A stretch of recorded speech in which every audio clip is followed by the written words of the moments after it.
આ દેવગામ અમર સાહેબ આશ્રમે વૃક્ષો તો આપણે ઘણા વાવી જ છીએ, પણ આ જો આંબા વાવ્યા છે જે ખાસ કરીને દેવગામના જે લોકો છે, ખેડૂત લોકો, તેમના માટે.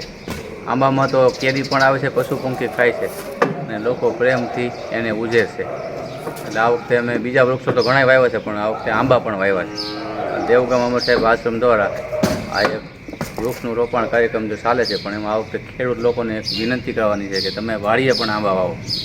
જય ગુરુદેવ.